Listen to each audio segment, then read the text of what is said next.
ಬೆಳಗಾವಿ ಮತ್ತು ಮಹಾರಾಷ್ಟ್ರ ಭಾಗದಲ್ಲಿ ಸುರಿತಾ ಇರುವಂಥ ಭಾರಿ ಪ್ರಮಾಣದ ಮಳೆಯಿಂದಾಗಿ ಘಟಪ್ರಭಾ ನದಿಗೆ ಹೆಚ್ಚಿನ ಪ್ರಮಾಣದ ನೀರು ಹರಿದು ಬರ್ತಾ ಇರುತ್ತೆ. ಹೀಗಾಗಿ ಏನಂತ ಹೇಳಿದರೆ ಸುಮಾರು 63,000ಕ್ಕೂ ಅಧಿಕ ಕ್ಯೂಸೆಕ್ಸ್ ನೀರು ಈಗಾಗಲೇ ಘಟಪ್ರಭಾ ನದಿಗೆ ಹರಿದು ಬರ್ತಾ ಇರುವಂಥದ್ದು.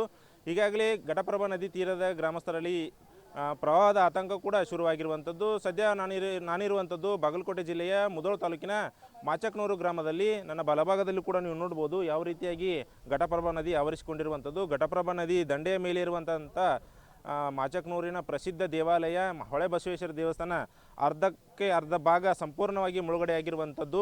ಹೀಗಾಗಿ ದೇವಸ್ಥಾನದ ಒಳಗಡೆ ಯಾರಿಗೂ ಕೂಡ ಪ್ರವೇಶವನ್ನು ನಿರ್ಬಂಧ ಹೇರಲಾಗಿದೆ. ಜೊತೆಗೆ ಏನಂತ ಹೇಳಿದರೆ ಈಗ ಶ್ರಾವಣ ಮಾಸ ಆಗಿರೋದ್ರಿಂದ ಹೆಚ್ಚಿನ ಪ್ರಮಾಣದ ಭಕ್ತರು ಈ ದೇವಸ್ಥಾನಕ್ಕೆ ಬಂದು ತಮ್ಮ ಪೂಜಾ ಕೈಂಕರ್ಯಗಳನ್ನು ನೆರವೇರಿಸ್ತಾ ಇದ್ದರು.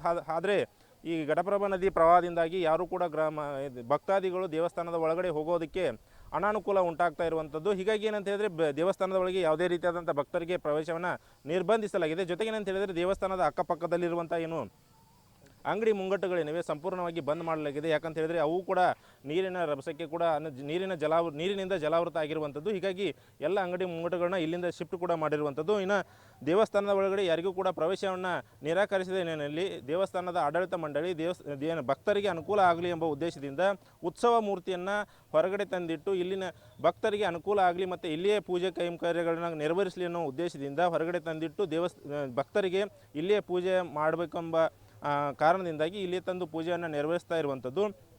ಒಟ್ಟಾರೆ ಹೇಳ್ಬೇಕಂತ ಹೇಳಿದರೆ ಘಟಪ್ರಭಾ ನದಿ ಸದ್ಯದ ಮಟ್ಟಿಗೆ ಸುಮಾರು 63,000ಕ್ಕೂ ಅಧಿಕ ಕ್ಯೂಸೆಕ್ಸ್ ನೀರು ಹರಿದು ಬರ್ತಾ ಇದೆ. ಇದು ಒಂದು ವೇಳೆ ಸುಮಾರು 70ರಿಂದ 80,000 ಕ್ಯೂಸೆಕ್ಸ್ಗೆ ಏನಾದರೂ ಹರಿದು ಬಂದರೆ ಇದೇ ಮಾಚಕ್ನೂರು ಗ್ರಾಮದ ಒಳಗಡೆ ನೀರು ಪ್ರವೇಶಿಸುವಂಥ ಸಾಧ್ಯತೆ ಹೆಚ್ಚಾಗಿರುವಂಥದ್ದು. Krishna Adimani, news first, Bagalkot.